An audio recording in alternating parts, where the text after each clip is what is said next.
Hello everyone, welcome to JH Smart Classes. How are you all? Hope you all are fine. Stay home, stay safe. So let's start the today class.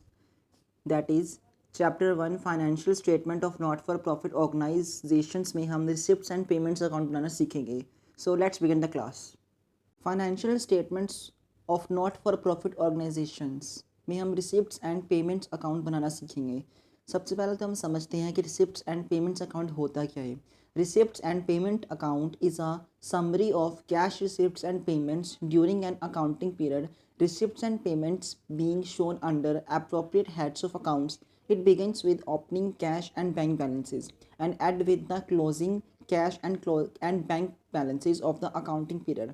Receipts are shown in the debit sides whereas payments are shown in the credit side of the account. Receipts and payments of every nature are shown in this account, that is whether it is capital or revenue in nature or whether it relates to the current year, previous year or next year. Receipts and payments account में हम basically वो चीज़ें show करते हैं जिसमें हमें पैसा आता है और पैसा जाता है. फॉर एग्ज़ाम्पल हमने क्या कहते हैं सब्सक्रिप्शंस हमें मिली तो सब्सक्रिप्शन जो हमारी रिसिप्ट्स में जाएंगी और हमने कोई सी चीज़ पे एक्सपेंडिचर खर्चा किया तो वो हमारा पेमेंट्स में जाएगा. Okay, next move to the format of receipts and payments account. In format of receipts and payments account, debit side is receipts account, credit side is payments account. Receipts and payments account में debit side में हम receipts लिख के, credit side में payments लिख के अब हम देखते हैं कि receipts के अंदर हम क्या क्या डालते हैं, कौन कौन से ट्रांजैक्शंस डालते हैं. सबसे पहले to balance b brought down. Opening balance जो होता है हमारा कैश इन हैंड और कैश एंड बैंक दोनों का टोटल करके हम अमाउंट लिखते हैं. फिर हम उसके अंदर टू सब्सक्रिप्शंस डालते हैं, चाहे वो पिछले साल का हो, चाहे वो इस साल का हो, चाहे वो नेक्स्ट ईयर का हो. सब्सक्रिप्शन हम डालेंगे. दिस इज़ नॉट मैटर कि वो प्रीवियस ईयर है, करंट है, नेक्स्ट ईयर. सब्सक्रिप्शन जो जिस भी मर्जी ईयर का हो, चाहे जितना मर्जी पुराना हो, जितना मर्जी नया हो या एडवांस में हो, हम उसको रिसिप्ट साइड में डालेंगे ही डालेंगे इन रिसिप्ट्स एंड पेमेंट्स अकाउंट में. उसके बाद हम जनरल डोनेशंस डालते हैं, टू स्पेसिफिक डोनेशंस भी डालते हैं हम इसमें. ग्रांट फॉर स्पेसिफिक पर्पस जो हमें स्पेसिफिक पर्पस के लिए जो हमें ग्रांट्स मिलते हैं हम वो भी डालते हैं. एंट्रेंस फीस एडमिशन फ़ीस है वो भी हम रिसिप्ट साइड में डालते हैं. जनरल ग्रांट्स भी डालते हैं. Sale of newspaper grass etcetera ये सब हम रिसिप्ट साइड्स में डालते हैं. सेल ऑफ ओल्ड और used sports material, interest on investments, dividends, rent received, interest received, miscellaneous receipt से जो छोटे मोटे खर्चे होते हैं वो भी हम इसमें डालते हैं. To life membership fees, to subscription for specific purpose, legacies, general specific दोनों डालते हैं. एंडोमेंट फंड भी डालते हैं. Sale of fixed assets, receipts on account of specific fund that is match fund, match के लिए जो हमें फंड मिलता है हम वो भी डालते हैं. Next move to prize fund हो गया, वो सब हम इसमें डालते हैं. और बैलेंस कैरी डाउन जो बैंक ओवरड्राफ्ट होता है, जो कैरी डाउन होता है हम वो भी डालते हैं. जब बैंक ओवरड्राफ्ट है तब डालते हैं ना. अब हम देखते हैं पेमेंट साइड में क्या क्या डालते हैं.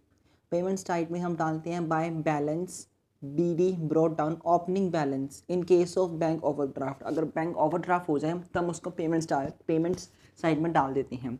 इसमें हम क्या डालते हैं सैलरीज एक तरह से हमारा खर्चा है, जो हमारे पैसे लूज़ होते हैं, पैसे हम जा देते हैं किसी को, पैसे हमारे एक्सपेंस है सैलरीज, तो हम उसको पेमेंट साइड में डालेंगे. रेंट हमारा एक्सपेंस है, हम उसको पेमेंट्स में डालेंगे. पोस्टेज एक्सपेंसेस तो जाएगा ही जाएगा, नाम से पता चल रहा है. पोस्टेज के लिए जो एक्सपेंस खर्चा आया वो हम पेमेंट साइड में डालेंगे. एडवर्टीजमेंट भी हम पेमेंट्स में डालेंगे. Newspaper and magazines, by repairs, audit fee, maintenance में जो खर्चा आया वो सब एक्सपेंसेस हम पेमेंट्स में डालते हैं. इंश्योरेंस भी उसी में डालते हैं, होनोरेरियम में भी उसी में डालते हैं. म्यूनिसिपल टैक्सेस भी हम उसी में डालते हैं. प्राइस डिस्ट्रीब्यूटेड भी हमारा पेमेंट्स में जाएगा. ऑफिस एक्सपेंसेस पेमेंट्स में जाएगा. एक्सपेंसेस ऑन शो भी हमारा पेमेंट्स में जाएगा. मिसलेनियस पेमेंट्स भी हमारा पेमेंट्स में ही जाएगा, नाम से ही पता चल रहा है पेमेंट्स लिखा उसके आगे. By purchase of fixed asset, हमने किसी चीज़ को हमने फिक्स एसेट को परचेज़ किया, फिक्स एसेट को हमने परचेज़ के लिए उसमें मेरा पैसा गया तो वो हम पेमेंट साइड में डालेंगे. हमने पेमेंट की उसके लिए तो हम उसको पेमेंट साइड में डालेंगे.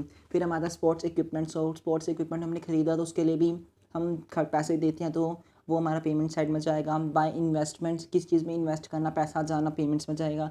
लोन लिया, पेमेंट किया, उसकी रीपे किया लोन को, तो वो भी हमारा पेमेंट साइड में जाएगा. बिल्डिंग्स भी हमारी पेमेंट्स में जाएंगी. Balance carried down, closing balance, cash in hand cash and bank का टोटल करके हम इसको पेमेंट साइड में लिखते हैं कैरेड डाउन का. अब हम पढ़ते हैं features of receipts and payments account. Nature, it is an asset real account as per traditional approach. it being a summary of cash receipts and cash payments including bank balance. Next is basis of preparing. It is prepared on cash basis of accounting. It is very important. Question में कई बार पूछा भी जाता है कि receipts and payments account किस basis पे बनता है. रिसिप्ट्स एंड पेमेंट्स अकाउंट वो सिर्फ और सिर्फ कैश बेसिस पर ही बनता है. Transaction which have been received और paid in cash are shown in the account. कोई भी ट्रांजैक्शन हमें मिली हो या हमने दी हो वो हम रिसिप्ट्स एंड पेमेंट्स अकाउंट में शो करते हैं. In the debit side amount received are shown and in the credit side amounts paid are shown. Debit side में जो हमने अमाउंट रिसीव किया हम वो लिखते हैं और क्रेडिट साइड में अमाउंट जो हमने पे किया हम वो लिखते हैं. Next point is capital and revenue receipts and payments. It shows all receipts and payments whether they are of revenue nature or capital nature. It means that हमारे जो receipts and payments होती हैं वो किसी भी नेचर का हो, चाहे वो कैपिटल नेचर का हो चाहे वो रिवेन्यू नेचर का हो, हम दोनों को ही receipts and payments अकाउंट में डालते हैं. Period. Next point is period. It shows all cash and bank transactions whether it relates to current, previous or succeeding accounting periods. It means that चाहे वो पिछले साल के हो, इस साल का हो या नेक्स्ट ईयर का या एडवांस में मिला हो, वो सब हम इसके अंदर ऐड करते हैं. Opening and closing balances. अभी नेक्स्ट पॉइंट हमारा opening and closing balances. Opening balance of this account shows cash in hand at bank in the beginning of the accounting period and closing balance shows cash in hand and at bank at the end of accounting period. Okay ये तो आपको सबको समझ आ ही गया होगा. 9th 11th में हमने यही पढ़ा है. Next is adjustment. Adjustment for outstanding expenses, prepaid expenses, accrued income or income received in advance and depreciation are not made in this account as it is maintained on cash basis of accounting. It means that जितने भी हमारे prepaid expenses हैं, accrued income है, outstanding expenses हैं, वो सब हम receipts and payment accounts में नहीं लिखते. हम इसमें सिर्फ वही लिखते हैं जो कैश से लिंक हो, जो सिर्फ कैश बेसिस पे हम सिर्फ इसमें हम ट्रांजैक्शंस करते हैं. पर्पस क्या है इसका बनाने का? Purpose. The purpose is to show amount received and paid under different heads during the accounting year. जो मेन पर्पस होता है रिसिप्ट्स एंड पेमेंट्स अकाउंट का वो ये होता है कि जो भी हमने अमाउंट रिसीव किया और जो हमने अमाउंट पे किया वो हमें अकाउंटिंग ईयर में दिखाने होते हैं in the receipts and payments account में. So move to next point. Limitations of receipts and payments account. कुछ लिमिटेशंस भी है रिसिप्ट्स एंड पेमेंट्स अकाउंट की. First is it does not differentiate between capital and revenue incomes and expenses. Income and expenditure account में ये difference नहीं कर पाता कि वो कैपिटल नेचर की इनकम्स है या फिर रिवेन्यू नेचर की इनकम्स है, वो कैपिटल एक्सपेंसेस है या रिवेन्यू एक्सपेंसेस है. ये हम नहीं डिफरेंशिएट कर पाते रिसिप्ट्स एंड पेमेंट्स अकाउंट में. Next is it does not show the incomes and expenses that have been earn during the year but are not received. वो एक्सपेंसेस को नहीं दिखाता जो हमें नहीं मिले हों. Next is it does not show the incomes and expenses that have been earned during the year but are not received. Next is it does not show the surplus or deficit for the accounting period. Next, move to difference between receipts and payments account and cash book. Cash book और receipts and payments account में हमें difference बताना है. It is a summary of cash book and it's prepared from the cash book. Receipts and payments account में it is a summary of a cash book and it's prepared from the cash book. On the other hand, cash book it records each transactions of receipts and payments separately.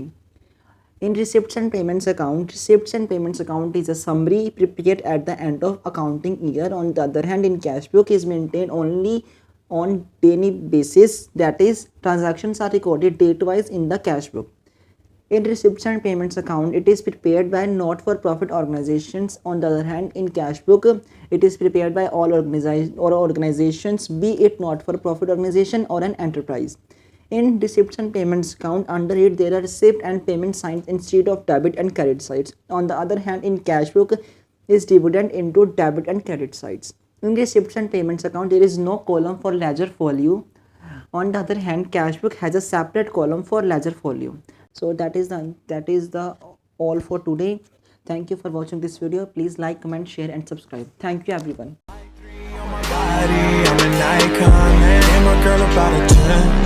I should fuck her in the Benz.